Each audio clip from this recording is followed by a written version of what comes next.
Hey guys, welcome back. BDCKR here. We're back with our weekly recap of all things Injustice. This is for January the 2nd, 2025. The current character challenge is Earth 2 Solomon Grundy. Forgot. Happy New Year. Happy New Year.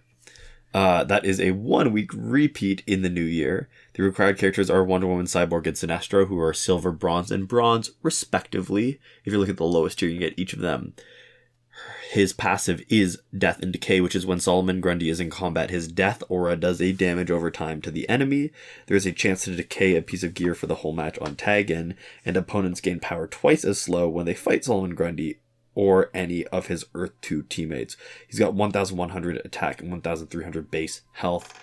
Last reviewed and available on December 21st, 2023. Right. So he's got decent stats. The 1,100 and 1,300 is not bad. What keeps him from being great is really how slow he is. Like all the Solomon Grundys, if you want to use his basics, I think unless you've got something else happening, like when you tag in, you've got Master's Death Cart, most of the time you're going to need to do the tap combo to be able to really use him like that. He's got 3 passive abilities. So the damage over time is nice. It doesn't really change the fight at all. You don't get enough damage from it. And I guess the one extra thing that it does is that most damage over time will decrease power generation. So that might be enhancing his power dampening ability. The chance to disable one piece of gear for the whole fight is great. It can shift the entire fight, especially when you compare that to what other options there are for disabling gear, right? Claw of Horus, which disables only until tag out. Dawn of Justice Superman for 1 minute for the entire fight is pretty spectacular, even if the chance of it happening is low. Mm-hmm. But it's a third ability, the power dampening, is what you can build a team around. So we've got a few multiplayer videos highlighting Earth 2 Solomon Grundy. We've got a playlist linked in the description. And we've tried a lot of different teams. I think to me the most interesting ones are where you don't have a full Earth 2 team, because that's sort of the obvious thing to do. And despite that, this is an Earth 2 team that you're looking at, only because we've done all the different variations more recently. Because if you lean into the whole power dampening thing with Killer Frost, you're pretty much protected against everything except passives or gears that give a fixed amount of power, like Tentu Totem or Killing Joke Joker. And despite being a defensive passive, we still like them a lot because you've still got all 9 gear slots on your team to boost your damage. I don't even know why I said 4. In my mind, I'm thinking perfect squares. And then I think that's where I had the little brain fart. So looking at the playlist, right, you can see all the unorthodox teams we've got. Earth 2 universe characters, besides having the same name, have a decent amount of synergy. So that's the obvious thing, and that's what we're doing today. But we've done it with Hawkgirl for quicker tag-ins and tag-outs. We've got Killer Frost to really decrease the amount of power that opponents generate to basically nothing. The loadout we've given Solomon Grundy is Tentu Totem Master's Death Cart plus Call of Horus. We're leaning really into the Shattering Gears part because the percentage of times that you actually get to Shatter Gear is low enough that if you're planning on that as your strategy, you really need to enhance it a little bit. His Special 2 is interesting. A lot of characters have a kicker at the end of their Special 2. Even if they can knock out their opponent with more than just the last hit is often the one that does more damage than the previous hits, or at least as much damage, and he's sort of weirdly the opposite. His second last hit does the most damage, and practically the one thing I've noticed is that the times where I rely on the last hit to get rid of the health from a revive from, say, Fourth World gear set, it doesn't happen. Like, you'll do all the hits, you'll have the one hit coming up, he's in the air, he's about to punch down onto the opponent, you think, oh, last hit is usually pretty good. No. And I think there might even be some fights like that in this sequence that you're watching. Yeah. So there we go. This is sort of 36 weeks into the new challenge cycle, or new sort of challenge order. We don't know if it's a cycle yet. We'll have to wait and see. That's true. Based off of the past, we expect it next week to be static. And we'll sort of just keep our eye out for the next couple weeks. Yeah, February 13th is really sort of the, I guess you'd call it the drop dead day.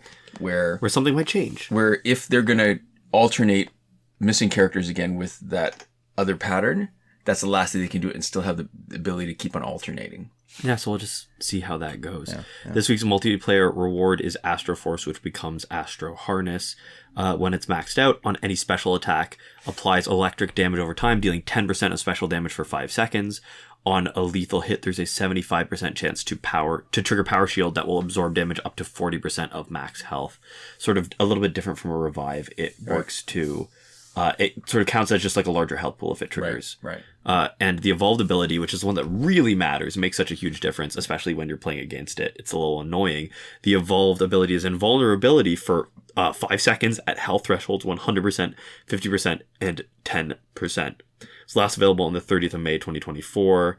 Next week, we expect to see Quake Engine for multiplayer awards. Yeah. So this is the platonic ideal of a defensive tank gear. So this is it. First two abilities are decent, not particularly remarkable. 10% damage over time that takes 5 seconds to complete. That's all right. Like you were saying about the health pool, right? 75% chance is still not 100. Getting an extra 40% health is okay, but you don't actually get it. It doesn't break it up the way, say, what's the example where you should revive? So the fourth gear set, where if one big hit hits you, it'll knock you out and then you revive with the extra health. This one, if one big hit hits you, then if that big hit is enough to damage you, even taking into account that extra boost, then it's just gone. You're just knocked out. And 100%, right? That invulnerability is what makes this gear. If it had no other abilities, this would still be a legendary top tier defensive gear. So what else can I say? I mean, often the best slot for your Astro Harness character is not in the first slot, so you can have more control over when the first invulnerability triggers. If you put it in the first slot, then it's invulnerable right away and you've lost it, and a lot of times you don't need it there. And I got to tell you, my favorite using this is always tagging in against somebody who I know's got 3 bars, and they just waste all 3 bars during my invulnerability and do a useless super. Love it. Love it. All right, in the store. So static challenge pack for 200,000 power credits. You get a 6.16% chance instead of the 2.86% chance in the regular challenge pack of getting static, and is not worth it unless you sell back every other character. It's a corroborating clue to next week's challenge. Yeah, I think we did the math one time way back. I mean, it's probably in one of our videos if you want to search through. We might have even had one specific video about it, so you should be able to find that pretty easily. And if you want to save even 1 or 2 other characters, it doesn't make sense. It doesn't make sense. Yeah. You're better off buying the regular challenge pack. Yep. We have the Gotham Gold pack in for its second week. New, we have the Character Bundle Arkham Allies pack. That's for $24.99 Canadian, because that's the only currency that matters. You've convinced me. You don't need to say it anymore. Right. I'm sold. Oh, very good. Very good. And that comes with Arkham Knight Batman, Arkham Knight Catwoman, and you get the Dawn of Justice gear for Batman, which is normally a little bit harder to get. Right, because it's not in the regular gear locker. Yeah. So on the one hand, it's less worth it because Arkham Knight Catwoman, her challenge is scheduled to come in a few weeks. But it's more worth it because Arkham Knight Batman unlocks the chance to get it as a Phantom Zone reward and some of the packs. And we've had it a bunch of times in the Phantom Zone as a reward. So it's not bad. I mean, Arkham Knight Batman is, I think, one of the interesting S tier characters. Yeah. And if you don't have them, you want to at least have 1 copy to get started. So Phantom Zone is finished and it's its first week out. It'll also be gone next week and then it'll be back after that. Fight 62 is still broken. Right. Last weekend's breakthrough for golds was Catwoman, Deathstroke, and Raven. This coming weekend should be Cyborg, Batgirl, and Black Adam. And a link in the description to a Reddit thread from Devlin16 if you want to check out the breakthrough cycle for yourself just to track that. And as far as current glitches go, we go into more detail every time something significant changes, or once a month on the first Thursday of every month, which... That's today. It's today. Yeah. Right. So just a reminder, you can see complete tutorials for every working glitch in our playlist, Current Working Glitches. It's linked in the description of this video, or, you can find it by searching it up on our channel. But the recap that we do sort of highlights certain points and emphasizes certain things that maybe it's not obvious, especially since we get questions about stuff after. Yeah. And so Stuff it gives to us keep in mind. Yeah, it gives us a better idea of what kind of trouble people are running into. Yeah. So starting off with the significant not working glitches, we should also say that these are Android because we have Android. Right. There is no working glitch for credits that we are willing to endorse.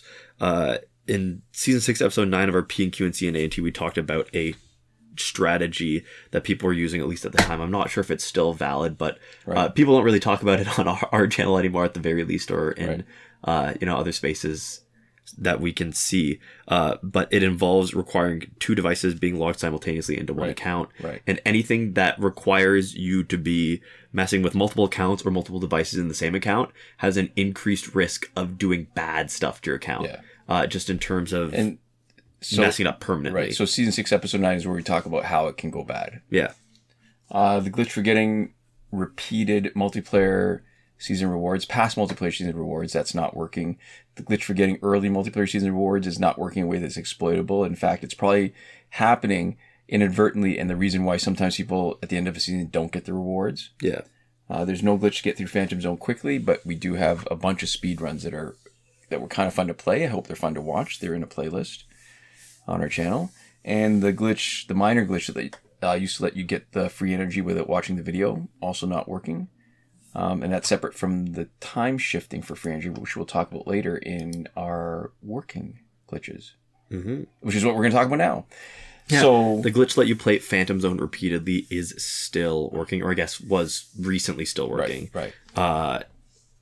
And the challenge reset method that requires Google Play Cloud Save is also still working. That's confirmed on the current Earth 2 Solomon Grundy challenge. We mentioned them together because they are the same glitch. Resetting progress on one will reset progress on both. So just remember to have either no progress on one or completed both of them before you do a reset. Don't waste your time. Right. So the 2 most common problems that people are asking about with the challenge reset is that either 1, the cloud icon doesn't appear, or that 2, the progress remains. The cloud appears, but the progress remains. And those are sort of 2 sort of extremes of the same problem, which is timing it right. So if the cloud doesn't appear, you're disconnecting from the internet too early.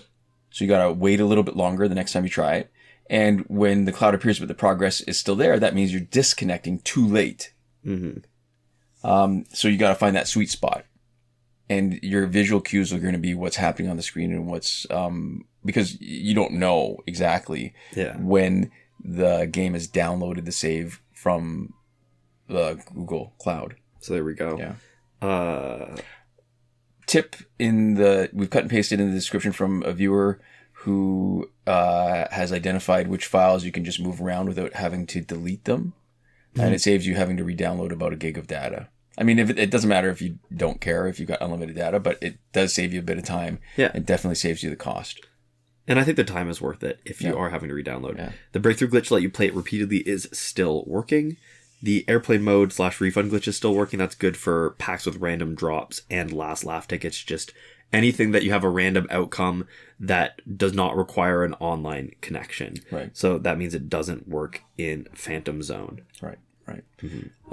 So time shifting still works in Android for unlimited survivor plane energy recharges.